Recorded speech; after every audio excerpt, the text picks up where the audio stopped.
കണ്ണൂരിലേക്കാണ്. കണ്ണൂർ താണയിലെ കുഴി ജീവനെടുക്കുമോ എന്നതാണ് ആശങ്ക.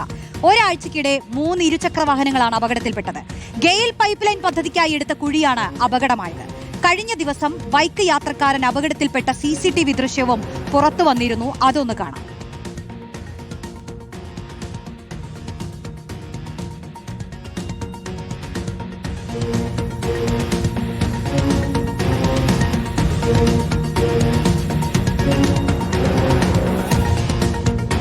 അർജുൻ കല്യാടി ചേരുന്നു. അർജുൻ, ആ കുഴി അതിന്റെ വ്യാപ്തിയുമൊക്കെ ദൃശ്യങ്ങളിൽ തന്നെ നമുക്ക് ബോധ്യപ്പെടുന്നുണ്ട്. എന്താണ് പറയേണ്ടത് അല്ലേ? ഇത് ആരുടെ ഉത്തരവാദിത്തമാണ്? ആരാണ് കണ്ണടയ്ക്കുന്നത്?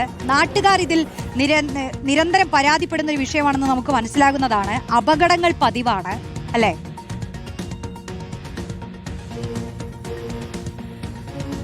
റോഷ്നി, തീർച്ചയായിട്ടും പറഞ്ഞ് ഈ കുഴിയുടെ കാര്യത്തിൽ ഒരു പരിഹാരം ഉണ്ടാവാത്ത അവസ്ഥ, അല്ലെങ്കിൽ ആ ഒരു സ്ഥിതിയിലാണ് കാര്യങ്ങളുടെ പോക്ക്. കാരണം ഇത് ഒരു തവണ മാത്രമല്ല, ഇപ്പോൾ കണ്ട CCTV കഴിഞ്ഞ ചൊവ്വാഴ്ച നടന്ന അപകടത്തിൻ്റെതാണ്. അതിനുശേഷം പിന്നെയും ഈ കുഴി കൊണ്ട് അപകടമുണ്ടായി. അതിനു മുൻപ് ഏകദേശം ഒരു 2 വർഷത്തിനിപ്പുറം നിരവധിയായിട്ടുള്ള അപകടങ്ങൾ പലപ്പോഴായി ഈ കുഴി കൊണ്ട് ഇവിടെ സംഭവിച്ചിട്ടുണ്ട്. കണ്ണൂർ താണയിൽ ഓരോ മഴക്കാലത്തും ഈ പറയുന്ന രീതിയിൽ കുഴി അവിടെ നിന്ന് പൊട്ടും. ആ സമയത്ത് പിന്നെ അത് ഒന്ന് ടാർ ചെയ്തൊന്ന് അടക്കും, പിന്നെ വീണ്ടും പൊട്ടും. അങ്ങനെയാണ് മഴക്കാലത്തെ അവസ്ഥ. വേനൽക്കാലത്താണെങ്കിൽ അത് കുറച്ചു കാലം നീണ്ടു നിൽക്കും. പക്ഷേ ഇതിൻ്റെ ആത്യന്തികമായിട്ടുള്ള പ്രശ്നം പരിഹരിക്കപ്പെട്ടിട്ടില്ല എന്നുള്ളതാണ് ഏറ്റവും പ്രധാനമായിട്ടുള്ള കാരണം. അതായത് ഇതിനടിയിലൂടെ, ഈ റോഡിൻ്റെ അടിയിലൂടെ ഗെയിൽ പൈപ്പ് ലൈനിൻ്റെ ഒരു പൈപ്പ് ലൈൻ പോകുന്നുണ്ട്. അതുകൊണ്ട് തന്നെ ആ സമയത്തെടുത്തിട്ടുള്ള ഒരു അശാസ്ത്രീയമായിട്ടുള്ള ജോലിയുടെ ഭാഗമായിട്ടാണ് ഈ കുഴി ഇങ്ങനെ വർഷാവർഷം പൊട്ടുന്നത് എന്നുള്ളതാണ് മനസ്സിലാക്കാൻ വേണ്ടി കഴിയുന്നത്. നാട്ടുകാരും അത് പറഞ്ഞുകൊണ്ടേ ഇരിക്കുന്നുണ്ട്. പക്ഷേ അതിനകത്ത് ശാശ്വതമായിട്ടൊരു പരിഹാരം ഉണ്ടാവുന്നില്ല. ഒരു അപകടം നടക്കും, ആ സമയത്ത് ആളുകൾ വന്ന് ഇത് കുഴിയടക്കും. വീണ്ടും 2 ദിവസം കഴിയുമ്പോൾ വീണ്ടും ഇത് പൊട്ടും, വീണ്ടും ഈ കുഴിയടക്കും. ഈ കുഴി ഉണ്ടാവുകയും അത് പൊട്ടുകയും ഒക്കെ ചെയ്യുന്നത് നിരന്തര സന്ദർഭമായി മാറുകയാണ്. നമുക്ക് കാണാൻ വേണ്ടി കഴിയും. ഇവിടെയാണ് നമ്മൾ നേരത്തെ കണ്ട CCTV നടന്നിട്ടുള്ള അപകടം. ഇതിപ്പോൾ ഈ അപകടം നടന്നത് ചൊവ്വാഴ്ചയാണ് CCTV. അതിനുശേഷം അവിടെ വന്ന് ഒരു ചെറുതായിട്ടൊന്ന് കുഴി അടച്ച് നമുക്ക് കാണാൻ വേണ്ടി കഴിയും. പക്ഷേ വീണ്ടും അതിൻ്റെ ഓരോ ഭാഗങ്ങളായി ഇങ്ങനെ പൊട്ടി തുടങ്ങിയിട്ടുണ്ട്. അത് ഒരു 2 ദിവസം ഒരു ശക്തമായ രീതിയിൽ മഴ പെയ്തു കഴിഞ്ഞാൽ ഇത് വീണ്ടും പൊട്ടി ഏകദേശം ഒരു കാൽപാദം മുങ്ങുന്ന അത്രയും വെള്ളം നിറയുകയും ഇതുവഴി വരുന്ന വാഹനങ്ങളൊന്നും തന്നെ അത് കാണാതിരിക്കുകയും, വലിയ ഇരുചക്ര വാഹനമൊക്കെ ആണെങ്കിൽ നമുക്ക് മനസ്സിലാക്കാൻ വേണ്ടി കഴിയും അങ്ങനെ തന്നെ കൺട്രോൾ തെറ്റി റോഡിലേക്ക് വീഴുകയും പുറകിൽ നിന്ന് വരുന്ന വാഹനം ഉൾപ്പെടെ അതിനെ ഇടിക്കുന്ന തരത്തിലുള്ള അപകടം ഉൾപ്പെടെ ഇവിടെ നടന്നിട്ടുള്ളതാണ്. പക്ഷേ ഇതിനകത്തൊരു ശാശ്വതമായ പരിഹാരം ഉണ്ടാവുന്നില്ല എന്നുള്ളതാണ് ഏറ്റവും പ്രധാനമായി ചൂണ്ടിക്കാണിക്കാനുള്ളത്. ഇത് ഏതെങ്കിലും തരത്തിലൊരു പോക്കറ്റ് റോഡോ അല്ലെങ്കിൽ ഒഴിഞ്ഞ ഒരു പാതയോ വളരെ ചുരുക്കം വാഹനങ്ങൾ പോകുന്ന ഒരു വഴിയോ അല്ല.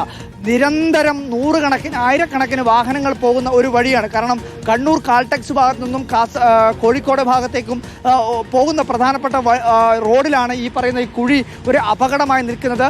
ജീവൻ എടുത്തതിന് ശേഷം ഇത്തരം ഒരു കാര്യം പറഞ്ഞതുകൊണ്ടോ ഈ പ്രശ്നം പരിഹരിച്ചതുകൊണ്ടോ ഒരു കാര്യവുമില്ല. അതുകൊണ്ട് തന്നെ വളരെ അടിയന്തരമായി ഇതിനകത്ത് ശാശ്വതമായ പരിഹാരം, ഇതിങ്ങനെ ഒരു അപകടം നടക്കുമ്പോൾ വന്ന് കുഴിയടച്ച് പോവുക എന്നുള്ള പരിഹാരമല്ല, മറിച്ച് ഒരു ശാശ്വതമായ പരിഹാരം. ഇതിനകത്ത് പുറമെയല്ല ചികിത്സ, തൊലിപ്പുറത്തല്ല ചികിത്സ വേണ്ടത് എന്നാണ് ഇവിടുത്തെ ഈ കുഴിയുടെ കാഴ്ച വ്യക്തമാകുന്നത്. കാരണം ഇവിടെ ഒരു അപകടം നടക്കുമ്പോൾ വന്ന് ഇതിന് മുകളിൽ ടാർ ചെയ്തുകൊണ്ട് കാര്യമില്ല. ഇതിനടിയിലൂടെ ഗെയിൽ പൈപ്പ് ലൈനിൻ്റെ ഒരു പൈപ്പ് ലൈൻ പോകുന്നുണ്ട്. അപ്പോൾ അതിൻ്റെ പ്രശ്നമാണ് പരിഹരിക്കപ്പെടേണ്ടത് എന്നുള്ളതാണ് ഇവിടെയുള്ള നാട്ടുകാരെല്ലാം പറയുന്നത്. ഇന്നിപ്പോൾ അവധിയായതുകൊണ്ടാണ് നമുക്ക് ഇവിടെ കാണാൻ വേണ്ടി കഴിയും. ഈ ഷോപ്പിലുള്ള തൊഴിലാളികൾക്ക്, ഇവിടെ ഒരു ഷോപ്പുണ്ട്, ABC അവരുടെ ഷോപ്പാണ്. അവിടെ ആ ഷോപ്പിലെ തൊഴിലാളികൾക്കൊക്കെ എപ്പോഴും ജോലി എന്ന് പറയുന്നത് ഇവിടെ അപകടത്തിൽപ്പെടുന്ന വാഹനങ്ങളിൽപ്പെട്ട ആളുകളെ ആശുപത്രിയിലേക്ക് എത്തിക്കുക എന്നുള്ളതാണ്. ഇവിടെ ഈ ഷോപ്പിൻ്റെ CCTV ആണ് നമുക്ക് ലഭ്യമായിട്ടുള്ളത്.